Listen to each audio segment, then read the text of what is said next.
Hi, everyone, and welcome to the Transgender Show. I'm your host, Emily. My guest tonight, we're very excited about, is Jessika, a transgender woman from Pittsburgh who seeks to improve the lives of other trans folks through stories of perspective, of transition, life, loss, and love. She is the creator of many ad campaigns, both regional and national, and in her spare time builds motorcycles, tends her garden, and is working to perfect her eye makeup techniques. She has a partner of 24 years, 2 cats, and plenty of ruined furniture to prove it.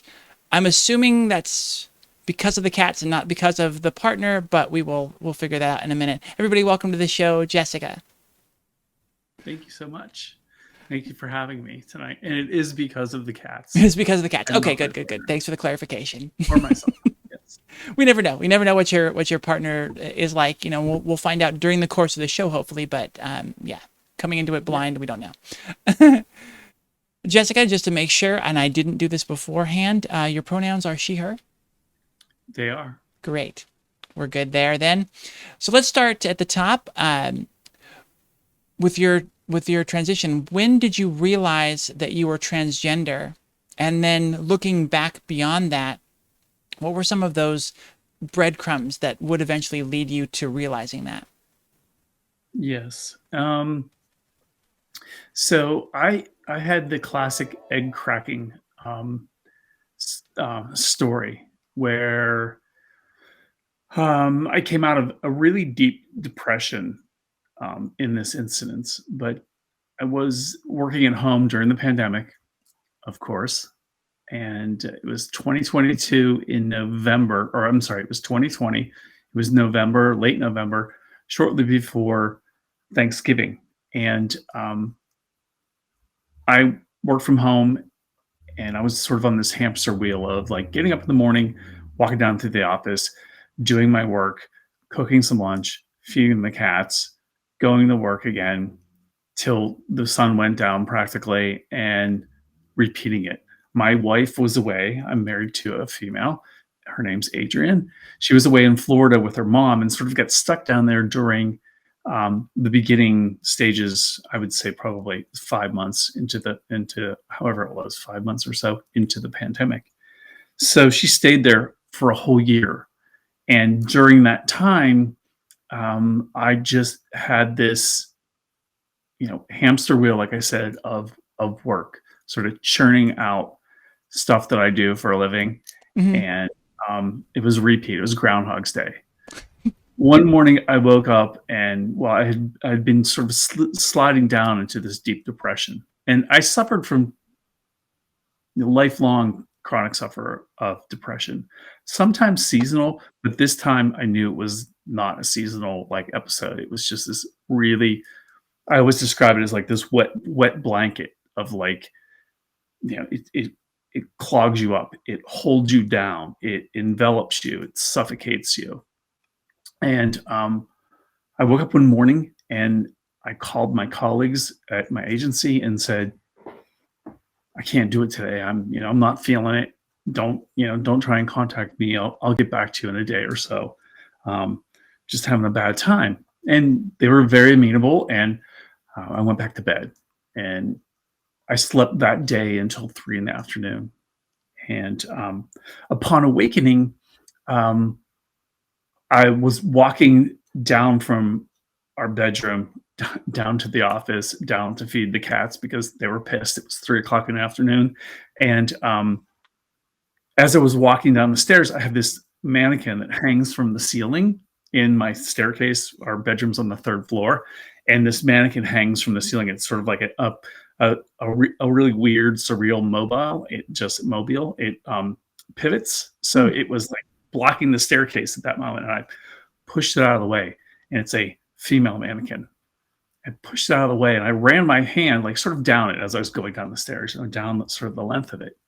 And this like snap happened to me. It was like it was a white light moment that rocked me. And at that instance, I was like, I thought, I think I want to put on some heels and, hose. and that's what I did. My wife was away. She wouldn't have minded if I did this regardless, but she was away, and half of our third floor is her closet. And I went in there and sort of had free reign. She's like 5 sizes smaller than me, but there are things that do stretch that everyone wears. And I began cross dressing, and surprisingly and also miraculously, that deep depression that I was in just vanished, almost vaporized almost immediately. And it rocked me, and it threw me for a loop of what is going on here. I was 53 years old at the time, and I never like sort of done this. I never had that experience of this like out of body white light flash of whatever. And I, I did research on it. Like, what is this about? What's going on? Why do I feel this way? And I continued the cross dress. I dressed that day, and then the next day, and then a few days later, I started purchasing clothing that was in my size. And so that was sort of the impetus behind it. And it was a egg cracking. I loved the metaphor, it came from, I don't know where it came from, but I love the metaphor because, when you crack an egg, it never goes back. It is a bell that has been rung that cannot be unrung. And it was imperative, though, that I find out what this feeling was, how I was so euphoric. I didn't have a term then. When I was cross-dressing, how it just lifted my spirit, took me out of this like funk that a lot of people were in during beginnings of COVID. And so I almost immediately got a new therapist and found somebody actually that specialized in gender questioning folks, and like myself. And I didn't know it at the time, but I said, I've been through some training at work on inclusivity and pronouns and all these other things back before the pandemic, and I know these things, and maybe I don't know, maybe I'm finding out that I'm bisexual, maybe I'm finding out that I am non-binary. And I literally had to look up like really what non-binary meant. I knew the term, I had a loose working knowledge of it, but when you're thinking about yourself, it's completely different than when you were postulating on possible employees or friends that might call themselves non-binary or identify as non-binary. So I delved into research on that, and I found out that was where I was at the moment. So it's turns into December, and it's around the Christmas holiday. So I was living at home incognito as a woman on Zoom calls with work and clients and whatnot. From here down. I would have camera off, or like waist down, I would be female, and waist up, I would be male. And I got caught once with fingernail polish on, and my mother was in hospice at that time. And I was between my house and her house. It was the only thing I would do outside of like working. I would go to her house and take care of her. And I just said to a colleague who said, "You have fingernail polish on. What's going on?" And I said, "Oh, I was painting my mom's fingernails, and we were fooling around. And my mom was on her way to passing, which she did pass, 6 months later. And I used that as this excuse during this like tumultuous time of washing makeup off to go onto a call that people wanted you to be on camera at that time." And so it was exciting. It was research. My therapist said there's no better time for you to be questioning this and doing this and finding out. You can practice at home. You could find out who you are. And if like you find out like, hey, I'm not non-binary. I actually like I just had a phase of cross-dressing and I really define myself as male. That would be cool. And okay. Um, but you know, living alone and going through this alone, because I talked to nobody about it. I talked online to a few people that I found on Reddit. That was like where I started. It was where I got a core of my understanding was from Reddit. If you would have Reddit's a told me that, very common place for I new eggs if you to learn. Yeah. if you would have told me that 5 years ago, I would have thought you're crazy, and I will never take anything from Reddit with any like amount of certainty at all. But when I was where I was, which I thought I'd lost my mind. I thought, okay, the pandemic broke me. This is not cabin fever. This is like some form of psychosis. And thankfully, my therapist settled me down. And one of the things I needed to do was have an ally really quickly. And it's not that quick, but it was a month. I went to Florida in the height of the pandemic on a plane with like 2 masks on and gloves on back then, and flew to Florida because my wife is there.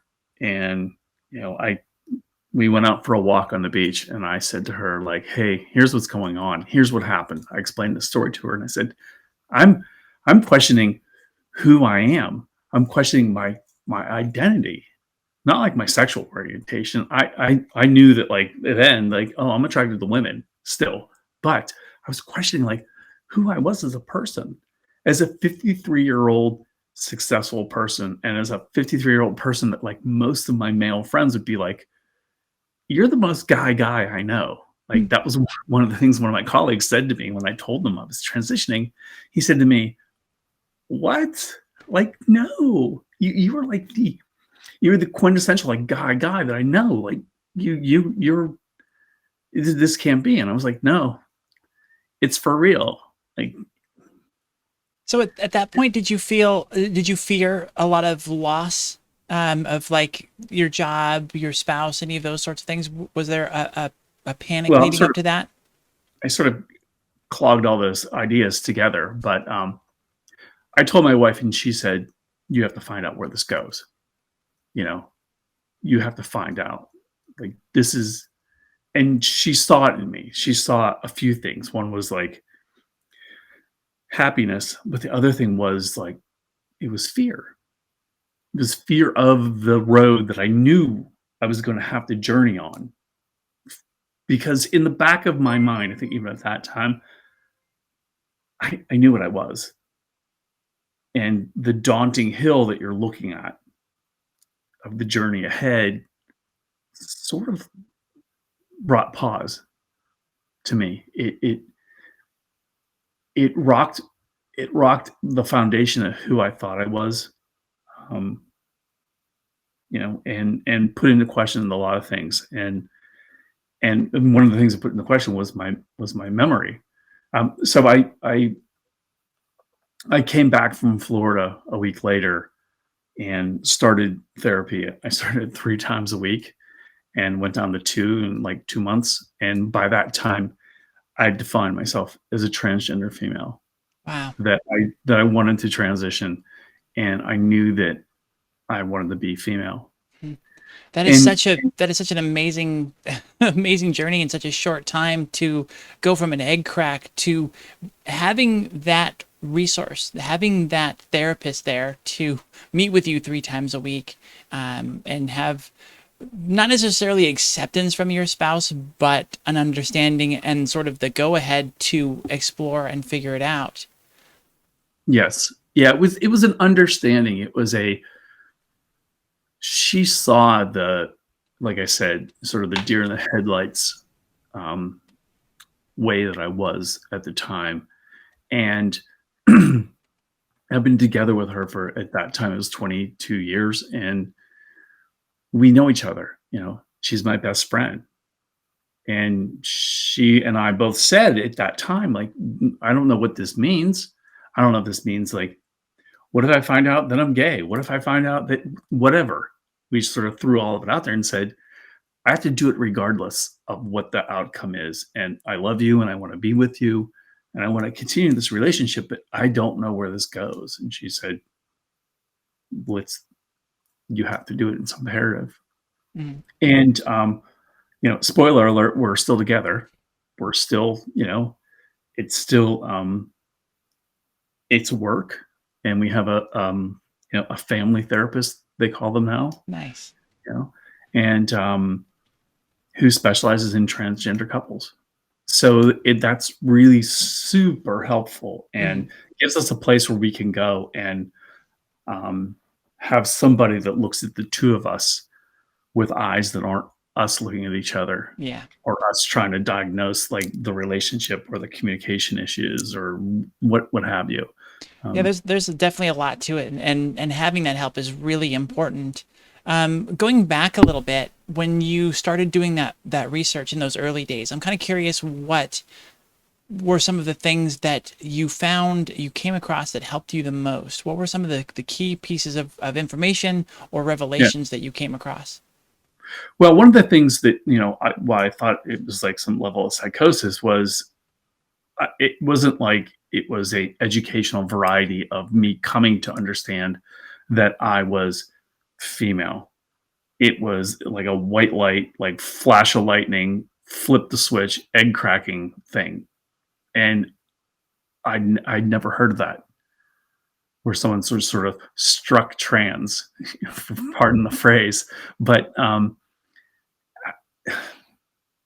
found out there's other people in the world that are like that. And I found the egg cracking, metaphor that I used and was super helpful for me to like feel like I wasn't the only person, like that I had this rare, um, disorder that I think differently than anyone else, or that I see myself differently. It was important just to see other people's stories, to read other people's stories. Um, there's the subreddit. Oh God, I knew I was going to bonk on some of these things. There's the subreddit translator, LATER, TRANS, LATER. There's the subreddit that it was really kind.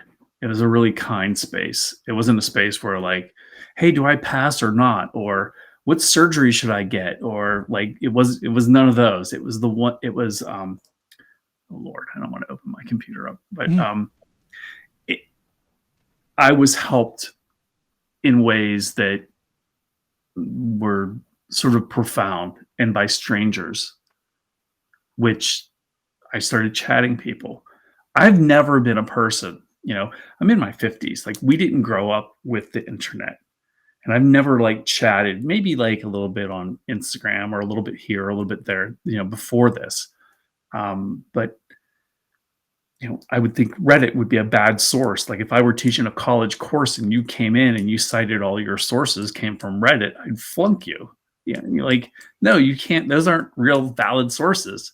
But yet I was looking there for surgical information and hormone information, and like there were all of these resources. But what resonated with me, to answer your question, I hope I'm going to, the most were the personal stories.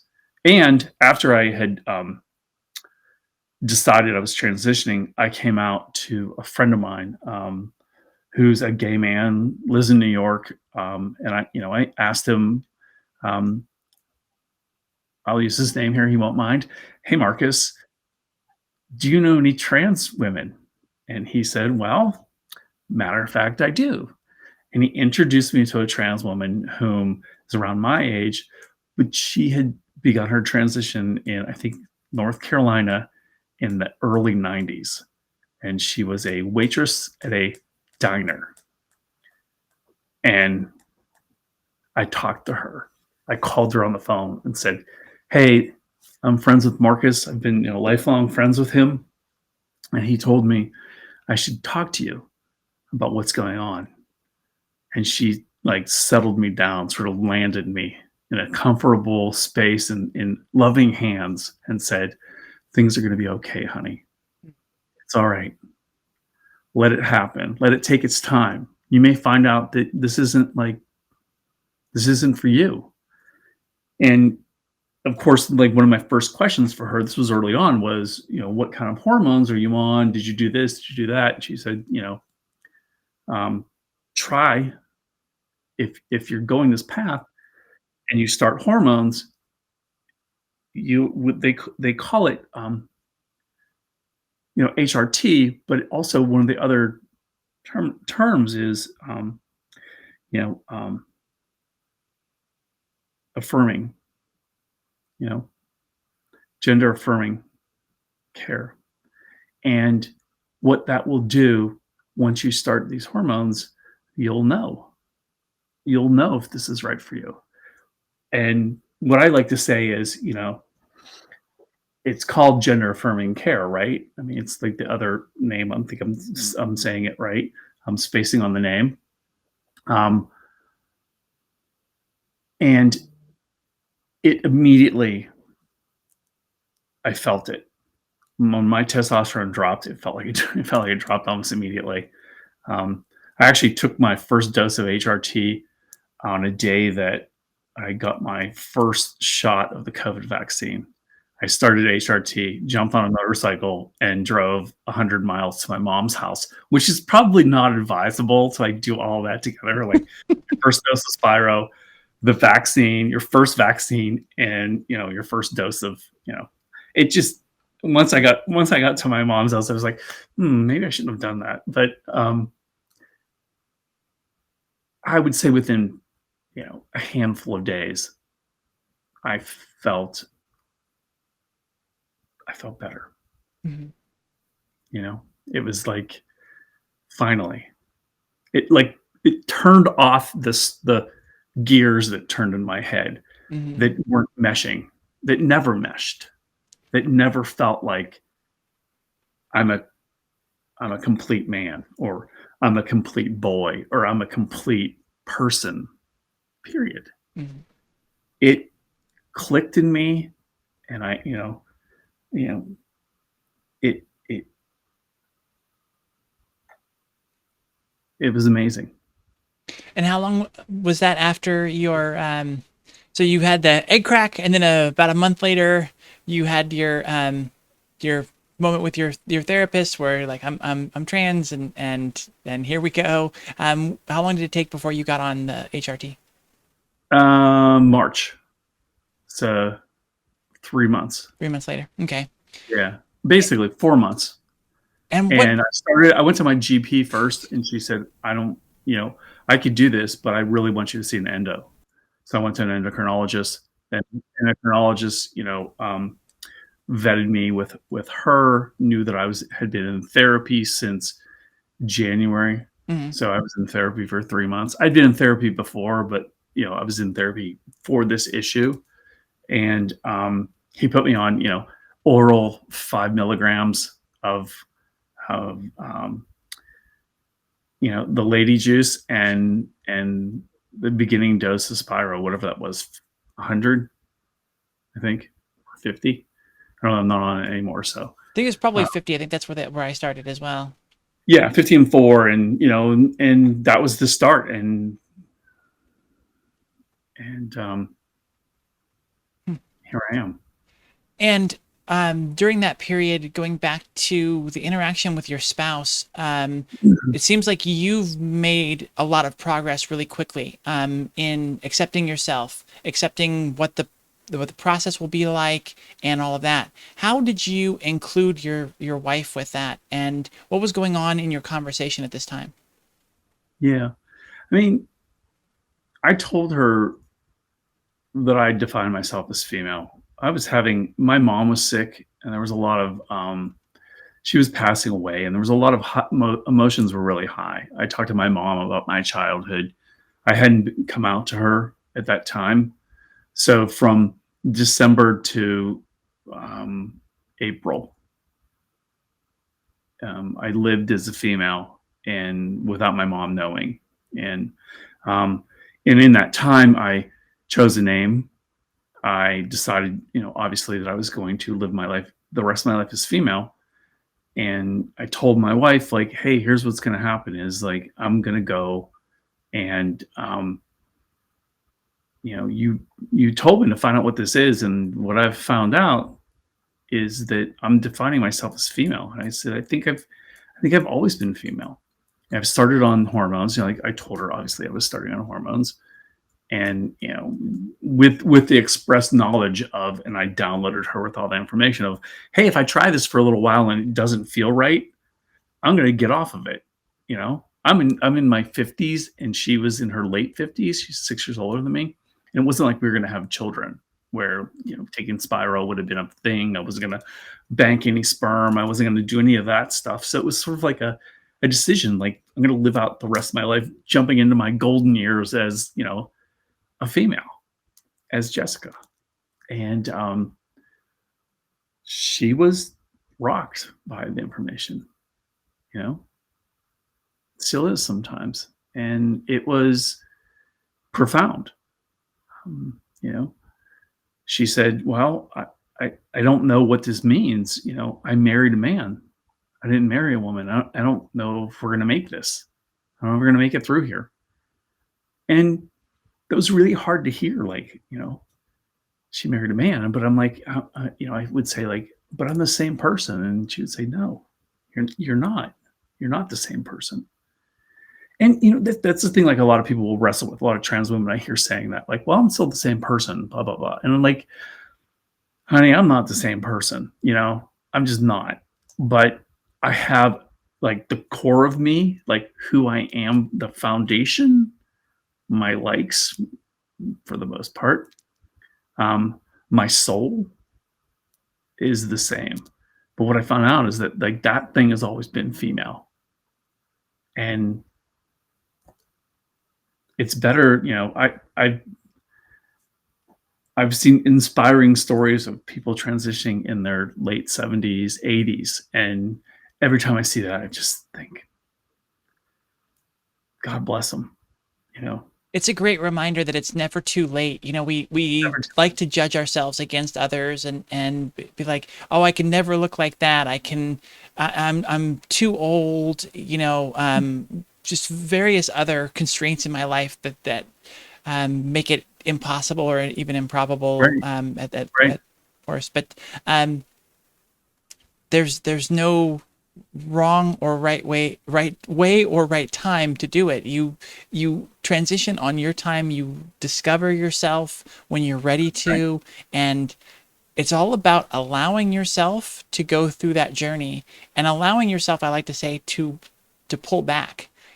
Like you found these things and you were trying these things, and it sounded like your mentor there in New York, Marcus's friend, I'm assuming they were in New York, uh, suggested, maybe it's not going to be the right thing for you. You have to allow yourself that sort of ebb and flow to find the things that you like and to feel that and do it on your time and in your way. And so, yeah, I love when we get to that point in the show and we can reiterate that point of, everybody's journey is their own and you've got to do it for you. So if you're 70 and or 80 and you realize this, and I just heard the inspiring stories of people who didn't want to die in the wrong body. Yeah. And so they're Yeah. getting surgeries and HRT and stuff that I late know. in life. And it's just a really beautiful thing. It's profound. It seems, ridiculous to people that aren't like us, that don't understand it in the way that we understand it. It is a journey that like I wouldn't miss for anything. And I just I can't fathom not being where I am right now. Mm-hmm. It's the most important thing I've ever done in my life, and it is the most life altering, the most life changing. And I always say this thing. It is profound that I've had some medical procedures done. That medical procedures can bring about a complete psychological and spiritual change. I've never thought that. Like you don't get a psychological or spiritual change from, I don't know, having your broken arm mended, or a facelift maybe. But it there has been this change in me, and this person that I am is the person that, like, I think I've always wanted to be, and never understood that I don't want to say I was in the wrong body, but I identified myself as the wrong gender. I've heard people say, and I like to echo it, like, the doctor was wrong when they pronounced it's a boy. Mm-hmm. Like, I was a baby, I was a human, but my gender was yet to be defined. I unfortunately plugged in a whole bunch of stuff, including a hardwired network on this laptop, but I didn't put my power on. I have to grab it before this thing dies. Okay. But I think it's right here. So Okay. This is an unexpected problem. Yeah. Well, at least it's not like a technical difficulty or a camera, and you caught it in time before you went black on us. So it's good. Yes, that's good. I just went white. The screen shifted, which is really bizarre. I think it's telling me, like, connect the power right now. Yeah. Do it now. I have it right here, I think.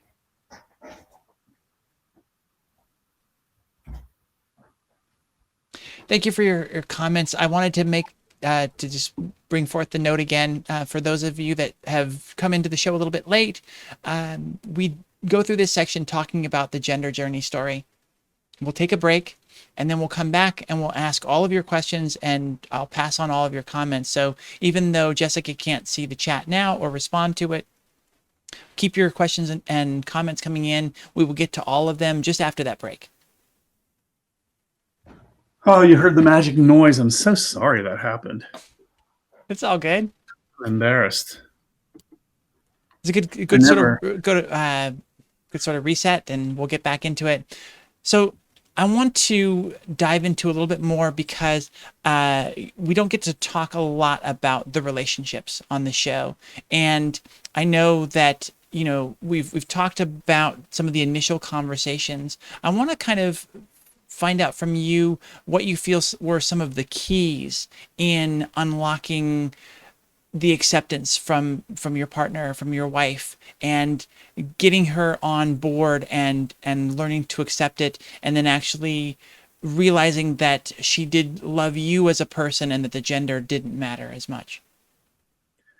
Oh boy. My wife is a special person, and she trusts me. And one of the things that she did was, boy, she's tenacious, and she dug in, and she did some research on her own. She also found people locally. It's also a national organization. They're trying to be, for partners and parents of trans people and children, a support network, sort of like the Al-Anon to the AA principle, where you can find help and you could find other people like yourself going through the experiences that you're going through. She did that, which was great, because she learned stuff that I didn't even know. We did reading together. We read, what is it? I should have had my books with me.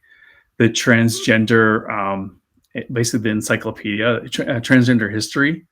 We read a bunch of authors of having transgender experiences. We watched boatloads of videos, including on your channel. I plugged into Janene Kroc really early on and saw her documentary Transformer as well, which is just, if you haven't seen it, it's literally an amazing journey of somebody whom I have the utmost respect for. And it helped a lot. It helped my wife as well. When you see somebody who is very male, very much so masculine, question themselves and go on this journey of discovering the woman that we are. In my case, and in her case, I did a lot of other stuff. I delved into the deep dark places of Reddit and found um, help there, and my wife did as well. She found you know members of you know groups that were going through the experiences that she was going through. But I think what we did a lot of was talking, and we started therapy together with a therapist that specializes in transgender couples, which was immensely helping.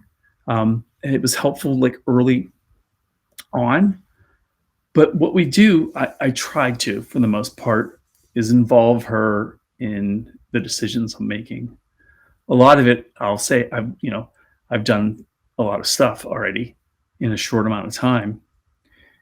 She had this incredible amount of trust for me, but she also knew that I do things when I say I'm going to do X or Y, I do them.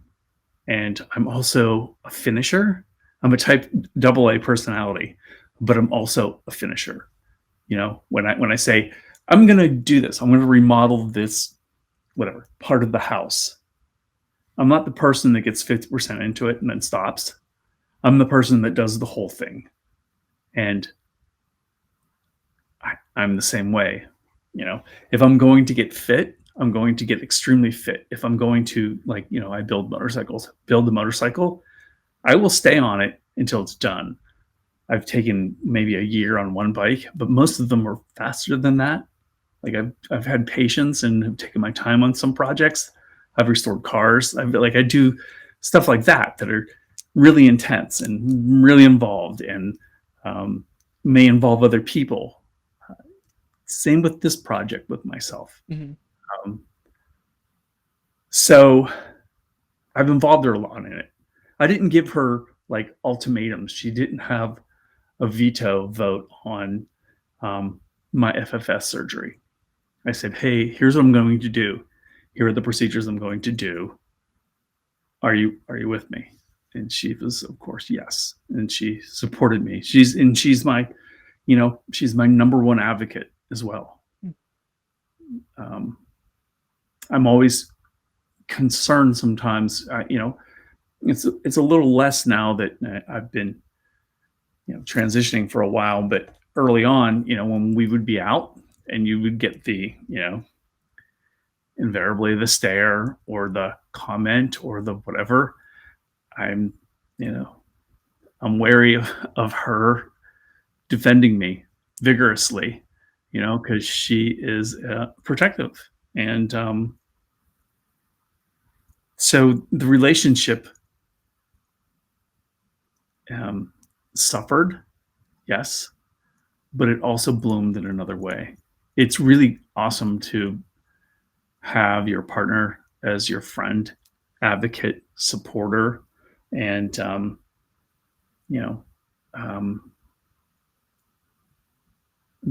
we're best friends. So I'd say to her, and it's hard. It's hard to say. It's also hard for her to hear. But I've said, because we're realistic. This is a life-changing event. I've literally become another person, and I'm asking her to carte blanche, sort of sign the check, and stamp the approval. Like, yeah, I've asked her to do that, and basically she has. But I've said to her, if you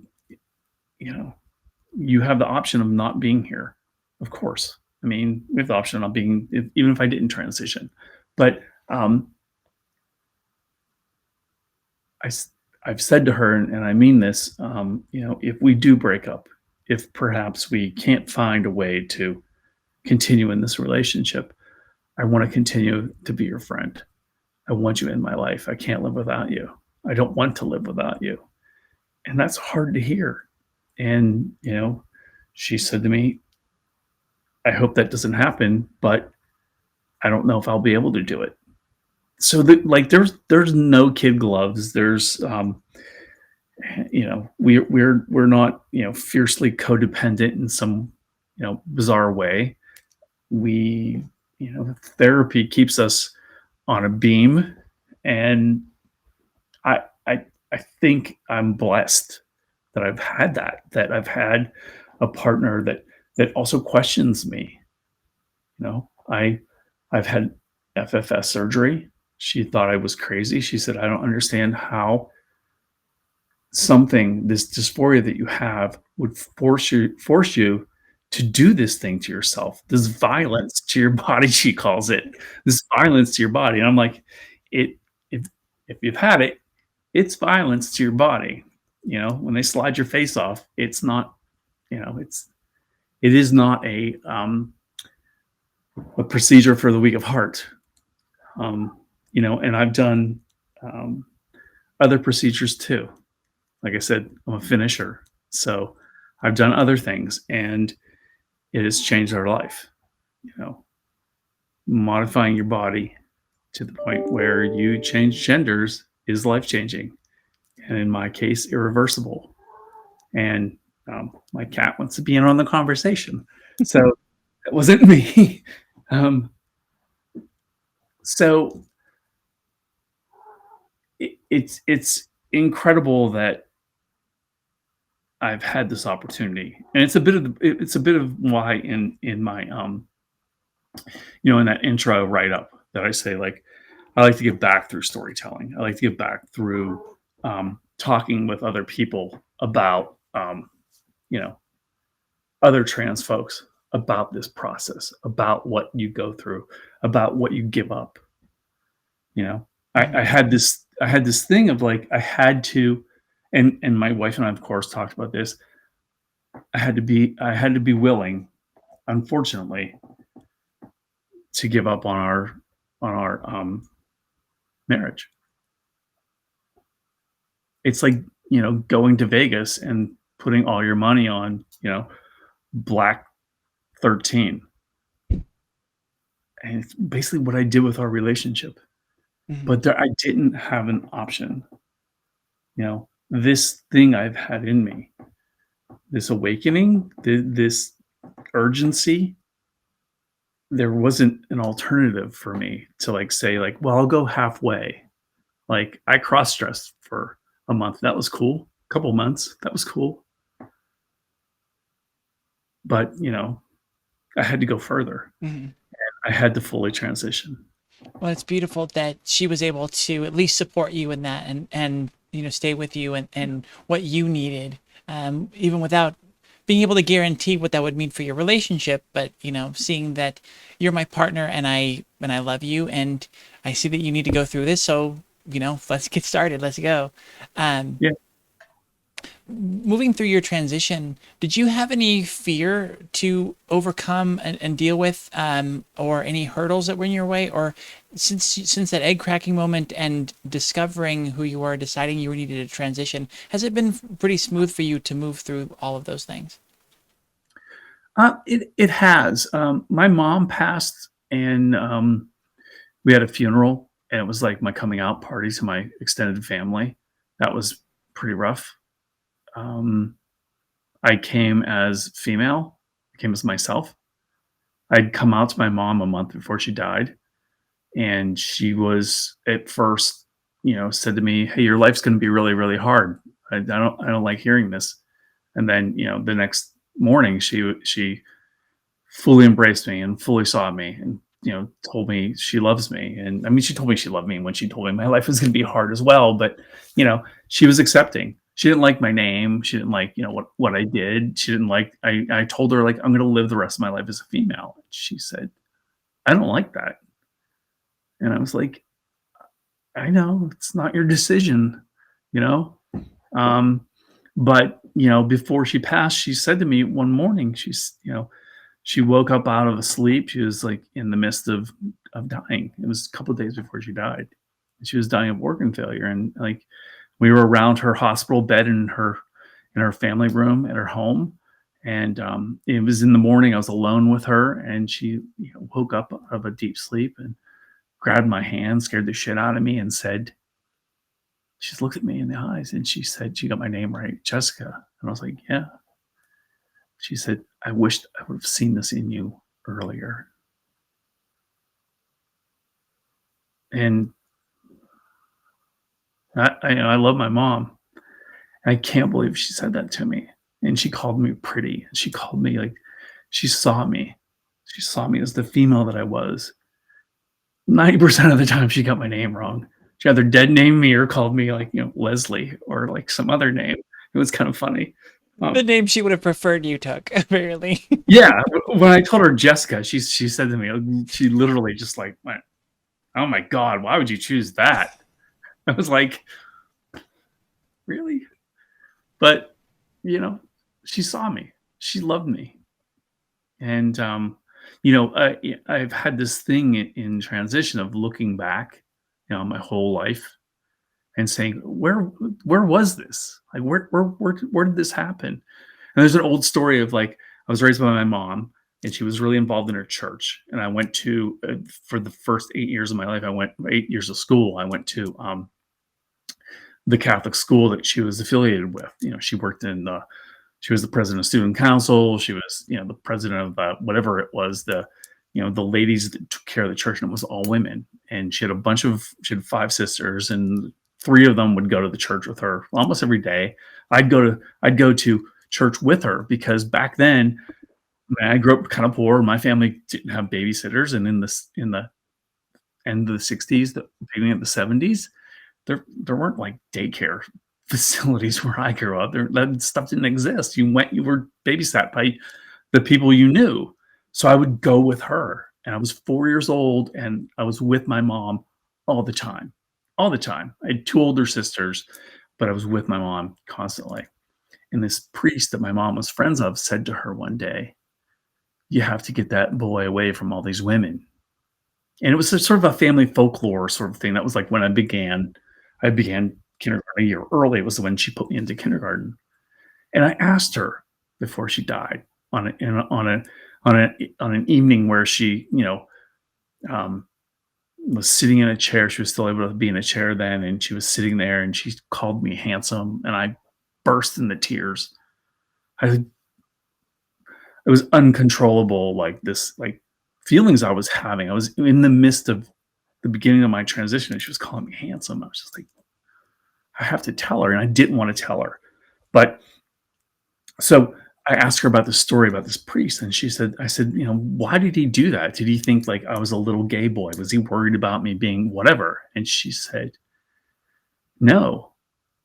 She said, well, I never told you, but like, he thought that you were a sissy. And I was like, really? And I said, well, what did you think? And she said, well, you were like emotional, and you were, very feminine in a lot of ways. I was 4. And it shed a light on this thing where like all of these moments in my life from birth to 53 that I could look back on and say, oh, that was a moment. Oh, that was a thing. Those weird feelings I would have for Elizabeth Montgomery when I was watching Bewitched wasn't because I was like attracted to her. I mean, I was, don't get me wrong, but it was because I wanted to be her. I wanted to be that perfect woman in that crisp dress with that perfect hair and those heels and like just the whole complete, and she was powerful and the whole package. I grew up with sisters. I had sisters a couple years older than me, and like we used to play Sonny and Cher back in the '70s when they had their show on TV. Back when there were 3 channels, like we were talking about earlier. And I always wanted to be Cher. Because I loved how she looked. She looked like some of the women in my family. I loved how she looked. I thought she was beautiful, and she could sing, and she was cool. And my sister always made me be Sonny with that mustache and like that, like he was just not appealing at all. And she was like a shining object. Like I wanted that. Mhm. I didn't want to be forced to be Sunny just because I was a boy. Well, that's such an interesting moment in anybody's transition where you come to that realization of like, or at least that conflict of, am I attracted to this woman or do I want to be her? And that is another sort of like a level of egg crack And, and kind of a and mind blowing where it's like, right, right, whoa. right. And this goes back to like sort of the stuff we were talking about, like about Reddit. Like I found out that stuff from other people, and I thought I was unique. I thought I was the only person that ever thought that way. I thought I was the only person that was always upset about when I started to get a beard, and that like facial hair and body hair like drove me crazy. And I didn't know that that was like dysphoria 101. I had no clue until I started digging into this stuff Mhm. and finding out. I didn't have a um, somebody around telling me like, hey, maybe you're transgender. Growing up in the 70s basically is when I grew up. It wasn't an option. Yeah. If 4 years old, I was questioning if my parents even had like a bit of like an idea of like, oh yeah, there's gender variance back in 1970. Like, it was the end of the summer of love. There wasn't like variance in sex, in biological sex. There was like you were a boy because you had a boy part. You were a girl because you had girl parts. That was it. We didn't Mhm. have the option. My parents didn't have that option. So I many grew up people are in trying to really stick to that right now. They're trying to I cling to know, that and claim that that's that's the only truth, and uh, and it's big not. fun. And, I'll go down with the ship, fighting that. Yeah. Like, Well, so there are plenty of people to fight against it with. So, yeah. So I love telling stories. Mm. I have a whole bunch about my mom. I have a whole bunch about, like, my sister and an early transition and the whole family dynamic, and, like, my older sister really didn't receive the news well and, like, almost made a big old stink at the at the funeral. Mm. Um, I would go to therapy and I would say to my therapist, like, this seems like, like a bad, like, Thanksgiving, movie that they show, like, during Thanksgiving, um, that, the family comes to the table and everybody's arguing and, someone comes out as transgender and then there's the fight and then there's the people that leave and the dynamic. I was like, this is like an episode or a shitty movie that like I don't want my life to be like this. Mm. And it unfolded that way with my family, and it was a lot. It was a lot in a short amount of time, and you know, transition for me was like a tornado coming through my life, and I had to let it happen. And I followed what was in my heart, and I followed what was in my gut. I trusted it. I trusted the. I trusted myself. Mm. Now I've known myself for some time. Um, I'm a person of recovery. I have a spiritual advisor. Um, I've lived through some stuff, and I've been in lots of therapy over the years. There's a thing in recovery that's talked about that the person that walks in the door, an addict or an alcoholic, has to change. And you always hear like, once a drunk, always a drunk, once a whatever, you're always a whatever, once a cheater, always a cheater, blah, blah, blah. Well, you know what? We're all proof that people can change. And in the recovery realm, people do change. If you do the stuff, if you let it happen, if you get rid of the person that you were, there's a way to do it in recovery. This isn't what we're talking about, but there's also a way that I think I did it in my transition. And it wasn't about surgery or how I dressed or anything like that. It was about this internal um, measurement I had of myself, the ability to look at myself and say, this is true. This is my truth. This feeling that I'm having, this, you know, affirmation that I've received from starting to taking, um, estrogen and killing the testosterone, it's not fake. It's a real thing. it comes on, and it's not, a drug induced euphoria. It's for real, and I had to allow this to happen, and um, we have the capacity to change. Um, I love that, we're able to transform. Hmm. Well, and to take so much agency over our lives in a way that so few people are able to. And Yeah, that's always been a theory of mine, that some of the vitriol and pushback that we get is people who are jealous that we are able to push these boundaries and to try these things and to change who we are in ways yeah. that they don't have agency towards. My spiritual advisor, sponsor, but my spiritual advisor, who I've known for um, almost 20 years, when I told him, he congratulated me, and he said, "It is amazing that you have this ability to see yourself, to make this decision, and then carry through with it. Most people don't do that. Most people go through their lives in like this, like, you know, he'll say something like, most people live lives of quiet desperation. And that's not Jessica. That's not me. You know, I don't want to live life that way. And I never have. And I can't do it. Like once my egg cracked, I wasn't going to glue it back together and try and say, well, that didn't happen. No, I'm not going to look at that. I'm going to put that back there. That's for, later, or that's not me. Like I can't trust that feeling. Bull.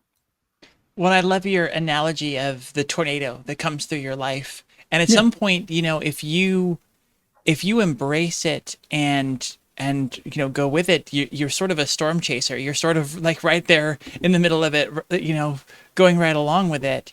And Yeah. I think that's the way that you're able to manifest the Yeah. person that you're supposed to be, is by going into it, embracing the change, embracing the chaos, and allowing yourself to feel it out as you're going through and find your way. Yeah. Letting life unfold. I mean, you could let go of it and let it happen, or, it's another colloquial thing, let go or be dragged. I could, be dragged around by, knowing this thing in my life, knowing this question in my life, and then like never acting on it, never trusting myself enough to say, oh, I know who I am. I know exactly who I am.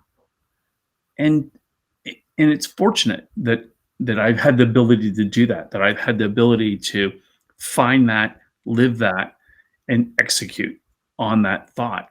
There's so many people that don't have that advantage. There's so many people financially that don't have that advantage, or interpersonally in their relationships, in their family dynamics, in their societal constraints, religious constraints.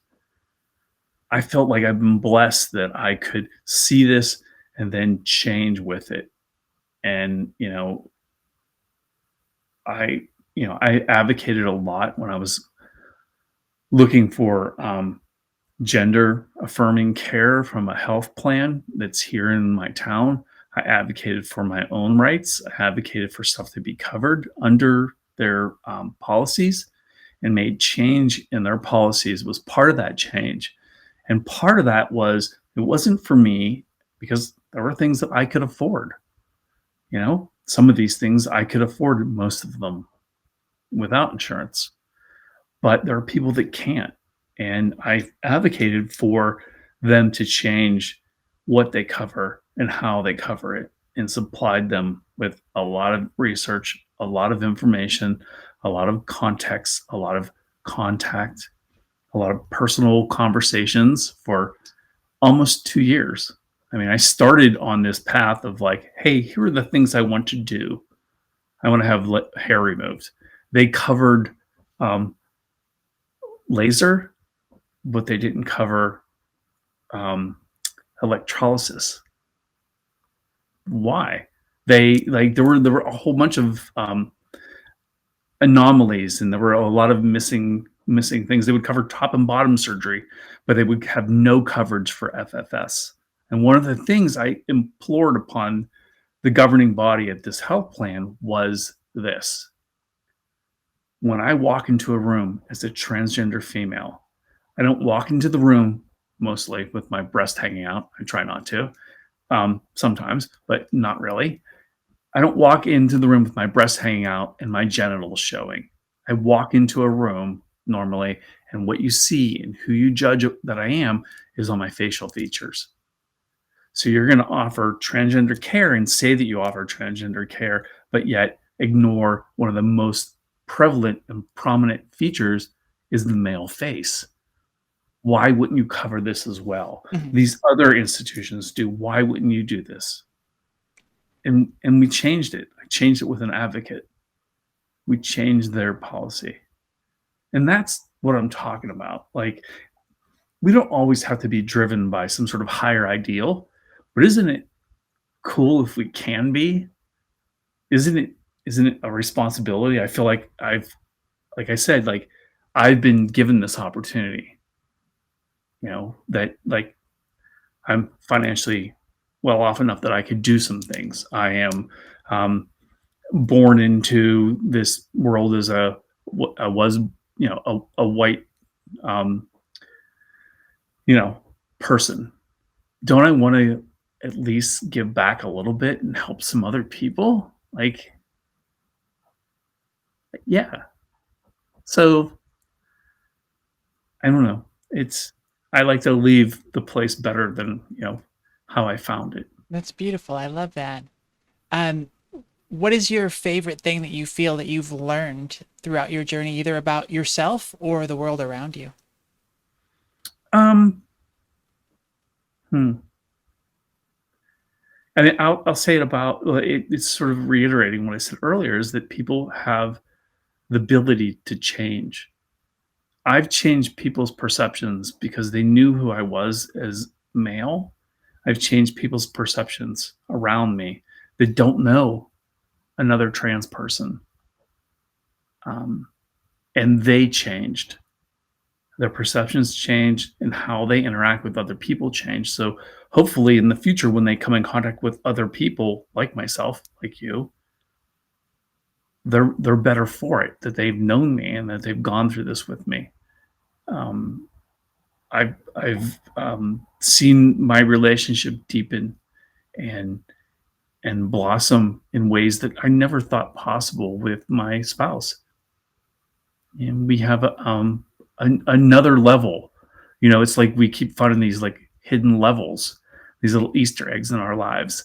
We've been through the death of parents. I have no parents, and she has like her mom is still alive. We've been through that change. We've been through separation. We've been through life changes. We've been through chronic injuries and suffering and like all these things. And here's yet another thing. And like we keep unlocking this higher level in this game that like has deepened us as people. And like the experience of like being here in this absurdity of life is maybe that's it. Maybe that's the point, is like we have to keep going to like find the next whatever it is. I mean, all we have to do is be, right? That's all I have to do is be. In spite of the absurdity, yes. Right. But in spite of the absurdity, isn't it kind of like, I don't know. I've heard someone say, I know we're probably pressed, but I've heard someone say, I think it was in Jennifer Boylan's book. I think it's Jennifer Boylan. Forgive me if I hope Jennifer Boylan sees this and is upset with me. Sorry, Jennifer. But I lived 53 years as male, and I love life now. My whole outlook and my happiness is insane now. I wasn't happy before that. Living as male, I was not happy, and I feel I want another 53 at least, and because the journey's interesting and it's amazing being who I am as female, and that's all I have to be. My success or wealth or whatever, that's all it's in me, it's in my heart, it's in who I am, it's in how I interact with people now. That's the stuff that counts. Not really how I look. I love looking female. I love being a woman. I love all the stuff that comes with it, the good and the bad. And I feel like the world owes me another 53, which is basically what Jennifer Boylan said. Because you So didn't get it at the beginning. I love it. I didn't get it at the beginning. Yeah. And I don't regret that. I was never mature enough to, like, I see these young people in their 20s going into transition. Like, you know, I had issues. I was not mature enough to do what I've done in my 50s. Like, God bless these young people that are able to do this. And they're making the world a better place. I think. I think that this is evolution. If you want to know what evolution looks like, I don't know. Um, this is it. Darwin should be around for this. We're evolving. As we wrap up here, what advice do you have to pass on to younger closeted trans folks out there? Oof. Well, there we go. See, um,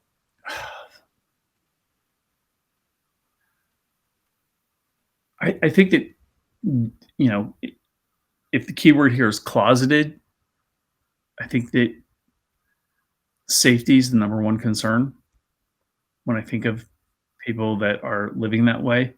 If safety isn't an issue, like, do some research, get to know, what you're feeling. Ask some people. Try and get therapy if you can. If you can afford it, if it's offered, if you're really young and you have parents that are an impediment or that are supportive, lean on that, or be safe. I wish I would have known when I was younger. I wish that I had resources to see this correctly then. And that would have been education. That would have been the resource. And educate yourself on it. I know that, like, the kids I see that are transitioning, it's not a fad. It's a real thing. It's not a epidemic. It's not a abomination. It is who you are. And you could go down the path of moving into transition, and if you find, like, hey, this isn't for you, that's okay. You could back right on up and live your life in a different way. We have options. Nothing is fixed. There is nothing here that is drawn in cement. Believe me, I've transitioned from one sex to another. I'm not that person that came into into the world when the doctor slapped my ass and said, "It's a boy." Nope. Missed it by that much. Yep. Exactly. Well, Jessika, Janene, thank you so much for coming on and sharing your story with us. It was lovely having you. Thank you so much for having me, and it was a pleasure. It really was.